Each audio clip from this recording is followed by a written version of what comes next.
요한복음 16장 5절에서 14절까지 우리 교독하겠습니다. 제가 먼저 5절 말씀 읽습니다. 지금 내가 나를 보내신 이에게로 가는데 너희 중에서 나더러 어디로 가는지 묻는 자가 없고 그러나 내가 너희에게 실상을 말하노니 내가 떠나가는 것이 너희에게 유익이라. 내가 떠나가지 아니하며 보혜사가 너희에게로 오시지 아니할 것이요 가면 내가 그를 너희에게로 보내리니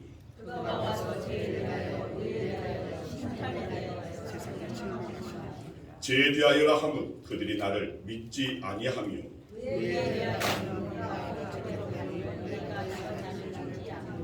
심판에 대하여라 함은 이 세상 임금이 심판을 받았습니다.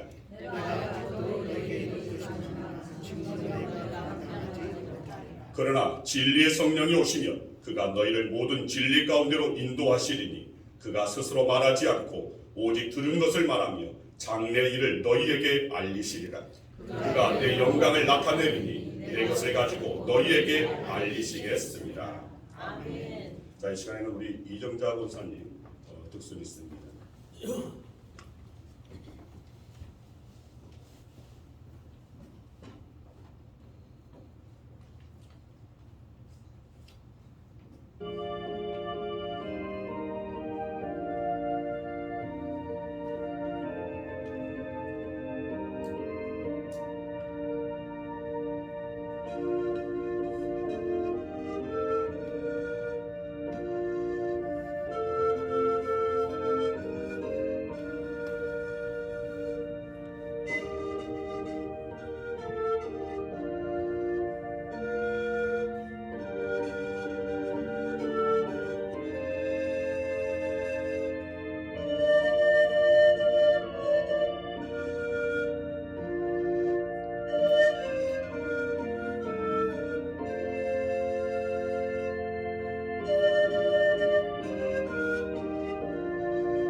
감사합니다. 주님, 거룩한 날 주의 날 맞이할 수 있도록 은혜 주셔서 감사합니다.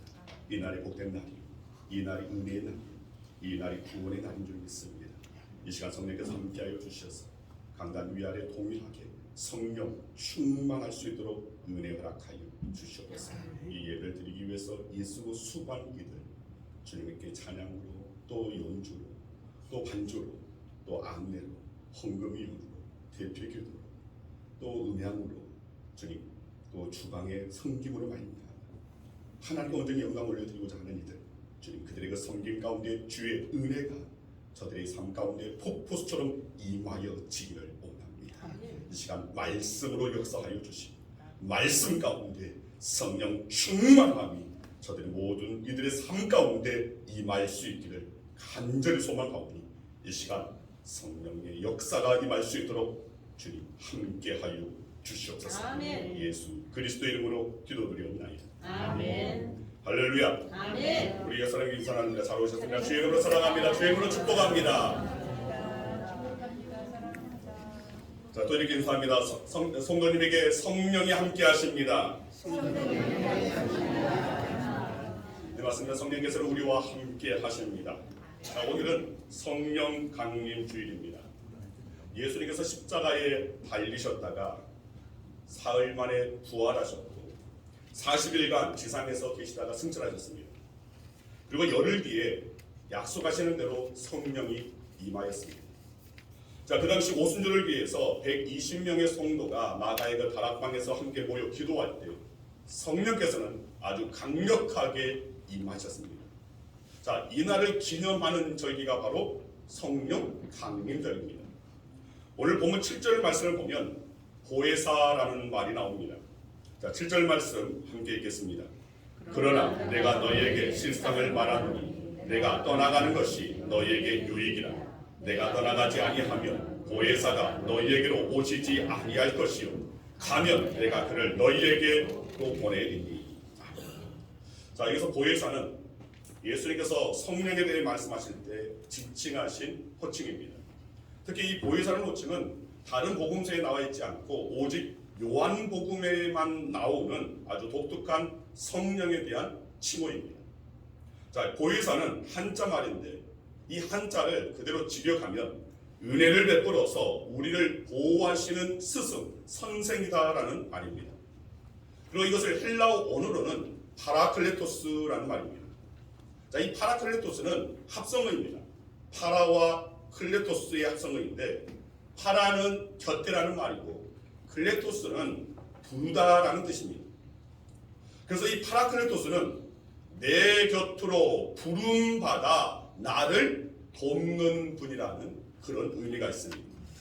그래서 이 보혜사, 이 파라클레토스를 우리는 중보자다, 변호자다, 권면자라는 그런 뜻으로 받아들이고 있습니다. 자, 예수님께서 성령에 대해 이렇게 말씀하신 것입니다. 그래서 우리는 예수님께서 말씀하시는 대로 성령님이 바로 우리를 대신 변호해 주시고 우리를 도와주시고 우리를 중보해 주시는 분이라고 이해하시면 됩니다. 여러분, 성령은 파라클레토스입니다. 우리를 가장 가까이에서 밀착 보호하여 주시는 분이십니다. 자, 그림을 하나 보여드립니다. 자, 사진처럼 보이는데 이건 그림입니다. 자, 작은 배 안에 할아버지와 어린 소녀가 노를 잡고 있습니다. 그런데 소녀의 표정이 잔뜩 화가 난 표정 같기도 하고 또 잔뜩 긴장한 그런 표정이기도 합니다. 자, 소녀의 환한 표정은 아마도 자기 혼자만 고생하고 있다고, 나만 너무 힘들다고 그래서 저런 표정을 짓는 것은 아닌지 모르겠습니다. 그러나 이 소녀를 쳐다보는 할아버지의 모습은 아주 흐뭇해 보입니다. 자, 소녀가 노를 붙잡고 있습니다. 자, 그런데 실제로 이 노를 저 배를 움직이는 것은 소녀가 아니라 할아버지인 것을 누구나 알 수 있습니다. 이 그림은 프랑스 화가 에밀 라누가 이 1881년에 그린 돕는 손이라는 제목의 작품입니다. 자, 이 에밀 라누가 바로 이 독실한 그 신앙인이었는데 오늘 그런 성령의 어떤 그 돕는, 나를 돕는 하나님의 능력, 하나님의 그 손길, 이것을 생각하면서 그린 그림이 바로 이 그림입니다. 이런 배 안의 어린 소녀는 거친 세상을 살아가는 바로 성도의 모습, 바로 우리의 모습일 수 있습니다. 연약하고 무력합니다. 아무 힘도 아무 능력도 없는 약한 손입니다. 그런데 주님께서 우리를 도우시며 그 연약한 손을 붙드시고 생명으로 이끌어 가시는 것입니다. 마치 할아버지가 어린 손녀를 돕듯 나를 돕고 계신 것입니다. 여러분, 성경은 성도를 향해서 오직 너 하나님의 사람아 라고 말합니다. 여러분, 우리는 하나님의 사람들입니다. 하나님의 돕는 손이 함께하는 사람들입니다. 그럼 따라하시기 바랍니다. 나는 하나님의 사람입니다. 나는 하나님의 사람입니다. 나는 하나님의 돕는 손이 함께하고 있는 사람입니다. 조금만 길면 이렇게 빨리 하시면, 그래서 우리를 도와주셔야 할 분이 계신 겁니다. 다시 한번 따라하시기 바랍니다. 나는 하나님의 돕는 손이 함께하는 사람입니다.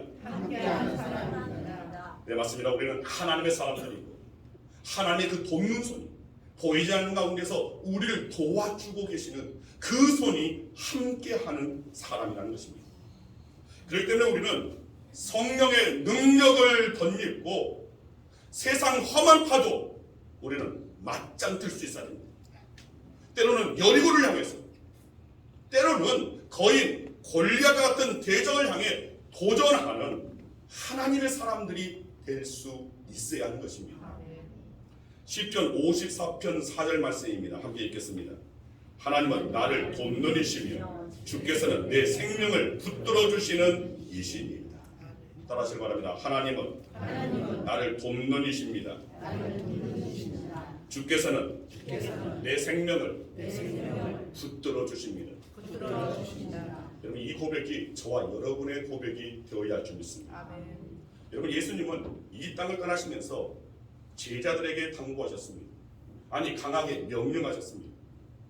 꼼짝하지 말고 예루살렘을 떠나지 말고 예루살렘에 머물러 있다가 약속하신 성령을 받으라라고 했습니다. 사도행전 1장 4절 말씀 같이 한번 읽겠습니다. 사도와 함께 모이사 그들에게 분부하여 이르시되 예루살렘을 떠나지 말고 내게서 들은 바 아버지께서 약속하신 것을 기다리라. 여러분, 왜 예수님께서 예루살렘을 떠나지 말고 약속한 성령을 기다리라 하셨습니까? 그것은 성령 없이는 아무것도 안 되기 때문입니다. 성령을 받지 않고는 제자들 아무것도 할 수 없기 때문입니다. 우리도 마찬가지입니다. 따라하시기 바랍니다. 성령 없이는 아무것도 안 됩니다.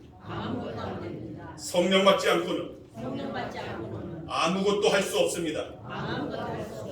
그럼 이 고백이 저와 여러분의 고백이 되어야 돼요. 그냥 고백으로 끝날 것이 아니라 성령님 내게 임하시옵소서. 나에게 성령 허락하여 주시옵소서. 내가 성령 받기를 원합니다라고 우리는 아뢰 수 있는 자들이 되어야 한다는 것입니다.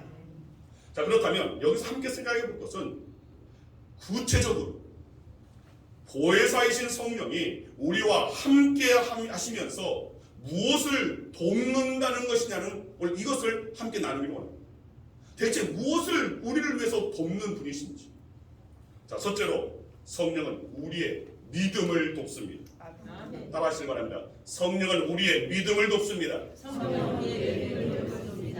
고린도전서 12장 3절 말씀 함께 읽겠습니다. 그러므로 내가 너희에게 알리노니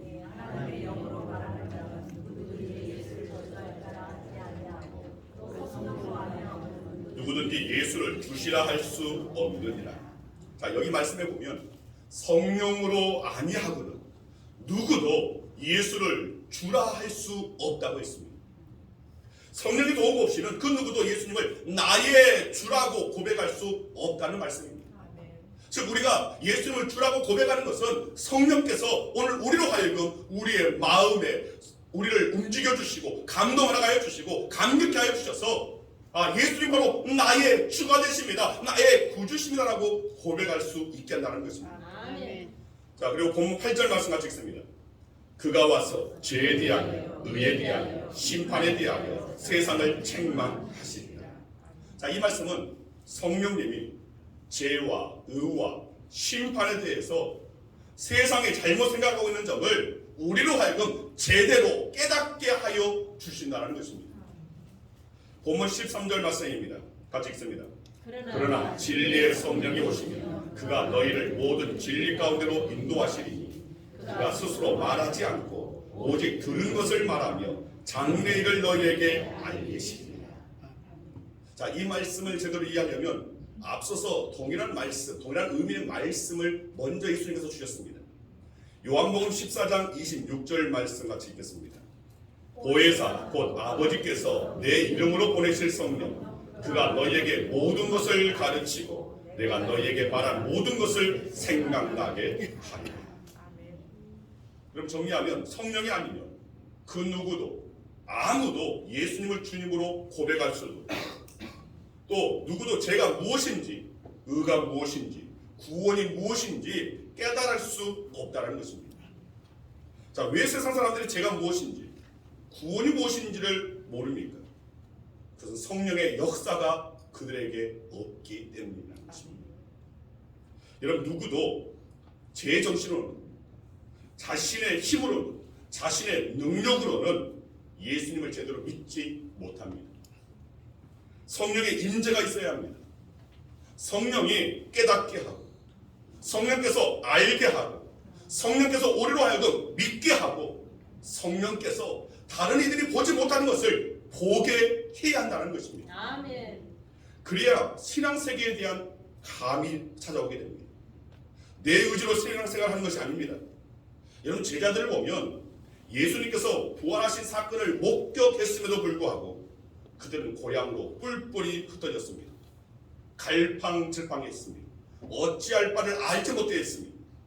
그런데 그들이 오순절을 기해서 성령을 체험한 다음에 그들은 완전히 변화되었습니다. 담대해졌습니다. 물불 가리지 않고 주님의 부활을 곳곳에 나아가서 증거했습니다. 자기들의 힘이나 자기들의 의지, 자기들의 어떤 용기로 그렇게 한 것이 아닙니다. 성령의 강권하심이었습니다. 성령의 강권하심으로 말미암아 죽음도 두려워하지 않게 되었습니다. 그래서 그들은 다 순교하였고 믿음을 지켜냈습니다. 좀 따라하시기 바랍니다. 성령님, 나로 하여금 깨닫게 하옵소서. 성령님, 나로 하여금 알게 하옵소서. 성령님, 나로 하여금 믿게 하옵소서. 성령님, 나로 하여금 보게 하옵소서.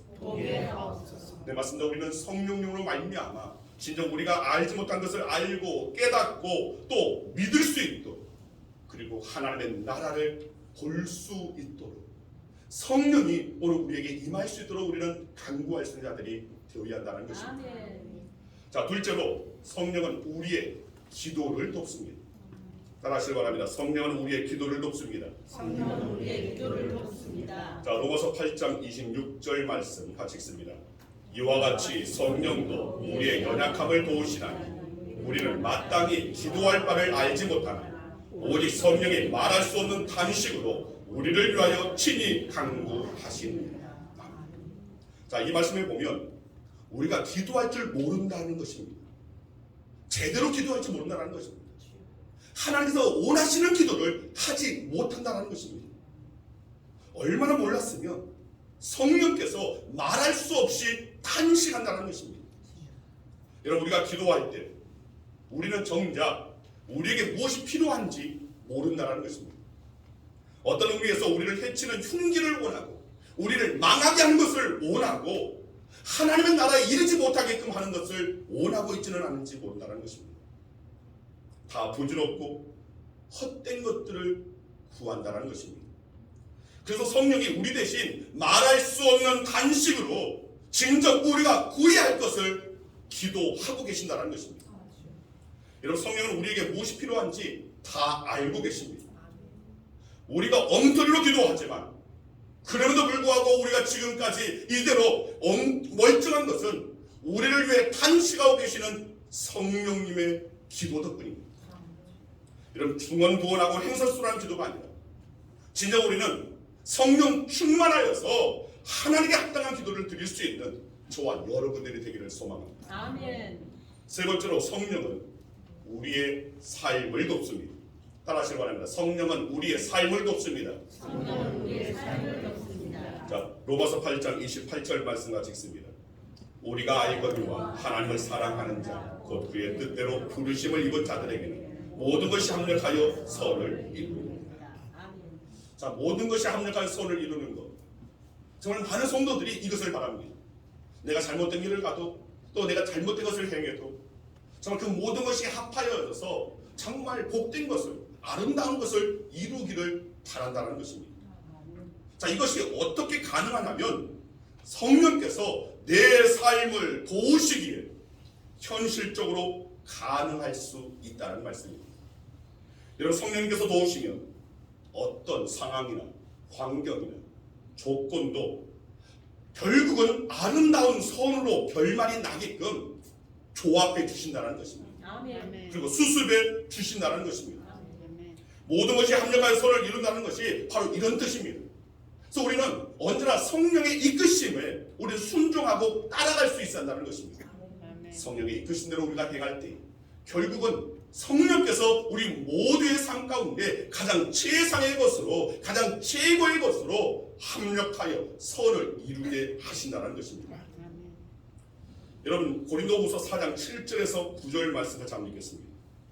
우리가 이 보배를 질그릇에 가졌으니 이는 심히 큰 능력은 하나님께 있고 우리에게 있지 아니함을 알게 하려 함이라.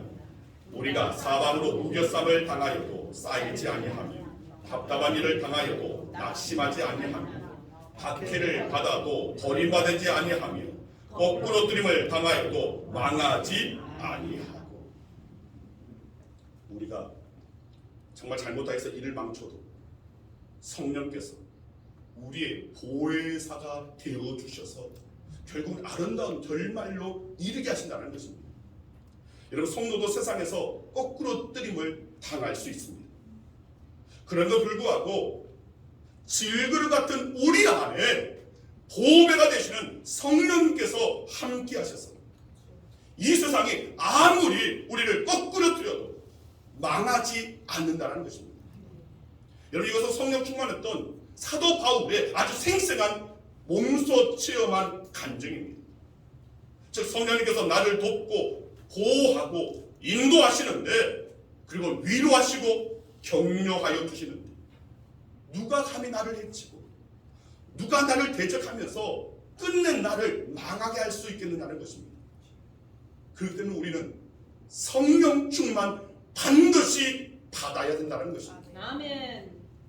여러분, 인용하는 말씀이 조금 긴 듯하지만 출애굽기 35장 30절에서 36장 1절의 말씀을 함께 읽겠습니다. 자, 이것을 자막을 보지 마시고 직접 한번 성경을 찾아서 펼쳐보시기 바랍니다. 출애굽기 35장 30절에서 36장 1절 말씀입니다.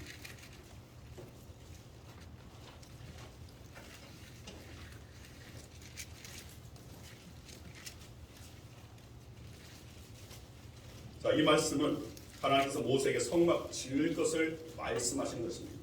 즉, 반드시 모세가 해야 할 것을 하나님께서 지시하신 것입니다. 그리고 이 말씀에 비추어서 우리의 삶도 우리가 반드시 해야 할 것을 우리에게 말씀하시고 우리를 가르쳐 주신 그 성령의 이끄심을 우리는 발견할 수 있어야 됩니다. 자, 출애굽기 35장 30절에서 36장 1절 말씀 우리 함께 같이 읽겠습니다. 모세가 이스라엘 자손에게 이르되 볼지어다, 여호와께서 유다 지파 훌의 손자요 우리의 아들인 후사일을 지명하여 부르시고 하나님의 영을 그에게 충만하게 하여 지혜와 총명과 지식으로 여러 가지 일을 하게 하시되 금과 은과 노수로 제작하는 기술을 고안하게 하시며 보석을 깎아 물리며 나무를 새기는 여러 가지 정교한 일을 하게 하셨고 또 그와 단지파 아히사막의 아들 올리압을 감동시키사 가르치게 하시며 지혜로운 마음을 그들에게 충만하게 하사 여러 가지 일을 하게 하시되 조각하는 일과 세공하는 일과 청색, 자색, 홍색 실과 가는 배실로 수놓는 일과 짜는 일과 그 외 여러 가지 일을 하게 하시고 정교한 일을 고안하게 하셨느니라. 부살엘과 올리압과 및 마음이 지혜로운 사람 곧 여호와께서 지혜와 총명을 부으사 성소에 쓸 모든 일을 할 줄 알게 하신 자들 모두 여호와께서 명령하신 대로 할 것이니라. 자, 이 말씀 하나님께서 모세에게 성막 지을 것을 명령하시고 성막 내부에서 쓰는 각종 그릇 등과 장식품들을 만들게 하실 때 부살렐과 그러니까 30절에 나와 있는 부살렐 그리고 34절에 나와 있는 오홀리압을 지명하여서 그들에게 지혜를 주셔서 일하게 하셨다라는 말씀입니다.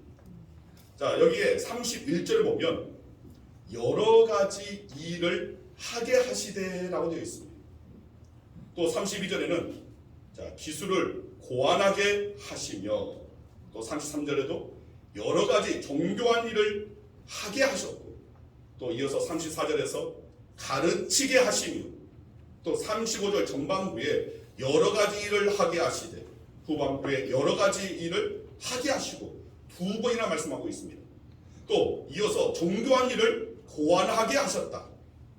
또 36장 1절에 모든 일을 할 줄 알게 하셨다라고 말씀하고 있습니다. 자, 여기서 이 부름받은 부살렐 그리고 오홀리압은 사실 아무것도 모르는 사람들입니다. 그런데 하나님은 이들로 하여금 하게 하셨습니다. 할 수 없는데 하게 하셨습니다. 그리고 모든 일을 할 줄 알게 하시기 위해서 31절에 하나님께서 하신 일이 있습니다. 31절 말씀 보니까 하나님의 영을 충만하게 주셨다라고 말씀하십니다. 맞습니다. 여러분, 하나님은 무능한 자라도 원하시면 쓰실 수 있습니다. 연약한 자라 하다 할지라도 하나님께서는 강하게 하시어 사용하실 수 있는 분이십니다. 하나님은 당신의 그 일꾼을 쓰실 때 성령을 허락하여 주시고 성령의 그 지혜와 말할 수 없는 놀라운 그 능력으로 만들어 하게 하셨다는 것입니다. 즉 우리 하나님은 하게 하시는 하나님이시고 우리로 하여금 하게 하셔서 결국은 되게 하여 주시는 하나님이시라는 것입니다. 여러분, 하게 하시는 하나님, 성령을 충만하게 하시어 하게 하시는, 우리로 위기를 벗어나게 하시고 염려와 두려움에서 이기게 하시고 모든 약함에서 강하게 하여 주시는 바로 하나님의 영이 곧 성령이 저와 여러분에게 그리고 모든 가정에 우리의 자녀들에게 그리고 우리 교회에 이 땅에 가득하기를 진정 성령의 기름 부음이 임할 수 있기를 저와 여러분들은 늘 간구하여서 하나님, 나는 부족한 자입니다. 연약합니다. 우리는 힘이 없습니다. 우리는 능력 없습니다. 하지만 성령을 허락하여 주셔서 하게 하시는 하나님을 내 가정에서 보게 하여 주시고 하게 하시는 하나님의 역사를 내 자녀의 삶 가운데 보게 하여 주시고 하게 하여 주시는 하나님의 놀라운 능력이 우리의 가정을 행복하게 하여 주시고 하게 하여 주시는 하나님의 놀라운 역사가 우리 교회를 부흥케 하여 주시고 하게 하여 주시는 하나님의 은혜가 지난 코로나로 인해서 신체기에 젖어들고 있는 다시금 이 땅에 부흥의 불길이 활활 타오를 수 있도록 하게 하여 주시옵소서. 아멘. 여러분, 이 기도가 이 성령 강림전에 우리가 반드시 드려야 할 기도인 줄 믿습니다. 아멘. 그리고 우리는 성령께서 함께하지 않으시면 나는 아무것도 할 수 없습니다라고 고백하고 우리 성령께 매달리면서 성령님 내게 임하여 주시되 가득 충만하게 임하여 주셔서 나로 하여금 하게 하시는 하나님의 역사 그 영광의 도구로 쓰임받게 하여 달라 기도하고 간구할 수 있는 저와 여러분 되기를 간절히 주의 이름으로 축원드립니다. 아멘. 기도하겠습니다. 아버지 하나님 감사합니다. 성령 강림절을 맞이하면서 성령이 어떤 분이신지를 알게 하여 주시고 진정 우리 삶 가운데 성령의 필요함을 깨닫게 하여 주시니 감사합니다. 성령 없이 성령을 받지 않고는 저희는 아무것도 아니고 아무것도 할 수 없는 자임을 고백하고 주님 약속의 성령 이제 저희에게도 임하여 주시옵소서. 성령의 기름 부음이 우리 가정에 우리 자녀의 삶에 우리의 인생에 우리 교회에 이 나라의 민족에 가득 넘치도록 부음받아져서 진정 하게 하시는 하나님의 역사를 오늘 저희의 삶 가운데 직접 보게 하여 주시옵소서. 성령을 늘 사모하는 우리 양홍의 모든 성도들 되어지거나 성령의 그 실제를 경험하며 나아갈 수 있는 우리 모든 권속들 되게 하여 주시옵소서. 감사드리오며 예수 그리스도 이름으로 축복하며 기도드리옵나이다. 아멘. 이제 우리 다 같이 자리에서 일어나셔서